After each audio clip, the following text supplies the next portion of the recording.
Hi, welcome to Win This Together, the YouTube question and answer show where you ask us the questions and we answer them. We're here to support, inspire, and empower.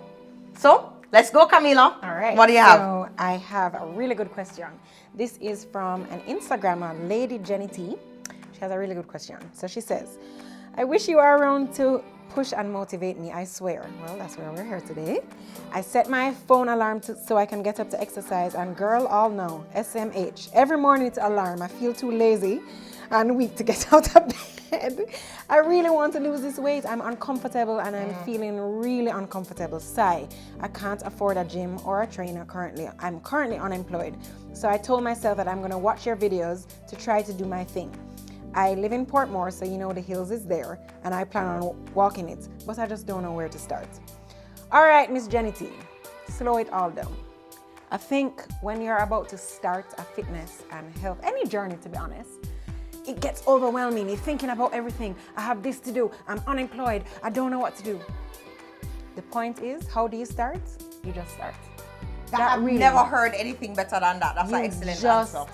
Start. It does not matter where you are, what your situation or your circumstance is, you genuinely just start. And there you said it. You have the answer. You said you have hills right there in Portmore. That's a start. No exercise or some exercise, something is better than nothing, right? And the truth is, when we feel overwhelmed, and Nicole, I'm sure you can resonate with this. You know, I know that a lot of people ask you these questions all the time. Absolutely. And we ourselves deal with this. Absolutely. You know, it ends up becoming overwhelming and you just feel like you don't know where to start and you're all over the place. The first thing is to get organized. That's really where it boils down to. And really have a day-by-day approach. Have a day-by-day approach. Knowing and accepting that this is your life. You have to exercise and eat right because, you know, sickness is inevitable if you don't do that, right? So I would just get started. You said that you have your hills in Portmore. Maybe you can set up a plan where maybe 4 or 5 times a week you do the hills, right? A lot of people underestimate the value of walking. Walking is an extremely good form of exercise, definitely. Right? Especially if you have any injuries, for those of you out there who do. Get started with that exercise program. Because you're unemployed, maybe you can't buy the chia seeds and, you know, all of these, you know, maybe you can't make a trip to the health food store right at this moment. However, go to the market, go to Coronation Market and buy up your vegetables, right? Focus on cutting out the wrong things, right? When you're starting a health and fitness journey, what you want to do is focus on cutting out the processed junk, right? So anything high in sugar, anything that is processed. So I like to stick with a rule by cutting out anything white and processed, right? So you're gonna cut out the white rice, the white flour, the white bread, the white pasta, and you're gonna eat the whole counterparts of that, right? So 100% whole wheat bread. You're gonna go for your brown rice. You're gonna go for your sweet potato. You're gonna go for your 100% whole rolled oats, right? So don't eat anything white. I mean, it's as simple as that, right? So It's not just about retraining your mind and body. And you know, Camila, I was really relating to the point of setting this goal every day and not accomplishing it.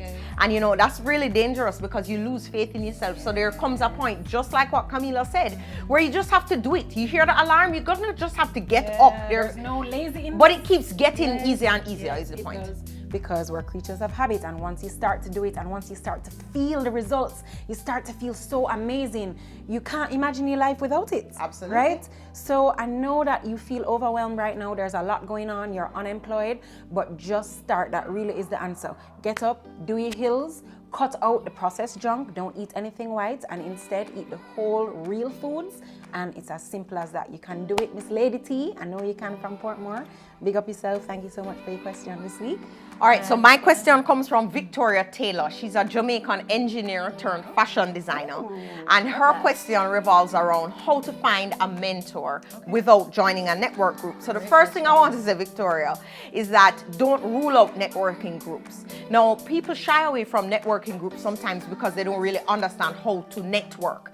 It's, you know, can be uncomfortable comfortable, if you feel shy, if you feel self-conscious, you're not sure how to do it, you don't want to be awkward. So you really have to master the art of networking and just try to be yourself. I find that people relate to authenticity. So do the research, put yourself out there. You're going to have to overcome your fear of going up to somebody and introducing yourself. And and don't be afraid to hear a no, and don't personalize things. But networking is something, once you jump into it and start to practice it more and more, just like what you said, as a habit, it's going to become easier. And you guys are going to hear us repeat things episode from episode, irrespective of the question, because some of these principles are really just the same. It's very connected. So, okay, off on networking now. Finding a mentor. Victoria, one of the things I've learned is that you actually don't have to know your mentor, and your mentor doesn't have to know you. A lot of times people don't get mentors because they can't find somebody who has the time, or they can't identify somebody, and that holds them back. I'll tell you, Tony Robbins is a mentor of mine. He don't know you. He don't know me yet. Oprah is a mentor of mine. She also doesn't know me yet. So Michelle Obama. There's so many people I follow who inspire me in so many ways. I'm reading their books, I'm following them, I'm on their social media, I'm tuning into their tweets. They are literally mentoring me in the sense that they're shaping my decisions, they're affecting how I think, they're forcing me to try new things. The same way a mentor would. They're more experienced in the area of business or whatever than I am, and they really are giving me useful tips that I'm applying to my life, and it's working out great. So maybe search for the people that inspire and motivate Seek you. them out in a Because deliberate they have way. programs Exactly. Free and not.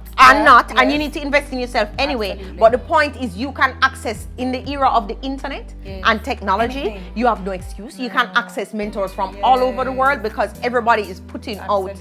I mean, I even have people on Instagram or direct message who send me emails who said I have mentored them, but we've never met, and that's a privilege, because I really believe in being deliberate about learning from people and having people mentor you without even having to And know the them. truth is, once you put that energy out there, Nicole, and you say, okay, I want to be mentored, and you start doing the work, as you said, outside of maybe what is in your immediate realms, then when you're ready, the teacher will come. Yes, Isn't there something that says that? Absolutely. And you're gonna find that you're putting that energy out, and you're searching, and you're really working on, uplifting yourself and getting knowledge outside of maybe your own comfort zone. Yes. Then you might find somebody that you meet at a conference, or you find out about something, and then all of a sudden, there you go. Absolutely. Yeah. Absolutely. Okay, so maybe the steps are to step outside of your comfort zone. No, well, don't rule networking groups out. Don't rule it out. And it may be because it's not in her comfort zone, or she just hasn't found a useful one. But don't rule them out, and do what you need to do to perhaps join one. So don't rule it out.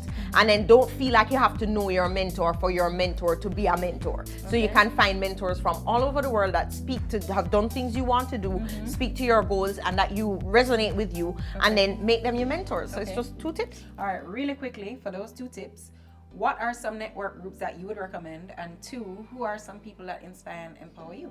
Well, I said Tony Robbins and Oprah, Robin Sharma, Brian Tracy, just to name a few. Yes. And then I would say, in terms of networking groups, I'm not sure where you are, Victoria, but in Jamaica, we have this group called We Connect International. There's a women's entrepreneurship network that is also really useful. So it depends on what kind of business you're in and where you are, which we don't know right now. So. Okay. But write to us again and we'll be happy to. Okay, and to wrap up the 2 questions, I guess, and bring some synergy to the both, just start. Just do it, right? Don't wait until you're ready. You'll never be ready. Absolutely. That's true. Absolutely. Yeah. Okay, well, comment below. Let us know your thoughts. Thank you for tuning Thank in you and for for watching tuning us. Thank you for your in. questions. Keep sending them. Keep sending them, because that's what this is all about. You It's guys are about- in the driver's seat. Yeah, yeah, Literally. It's about us winning this together. So we look forward to seeing you next week. Thank you for tuning in.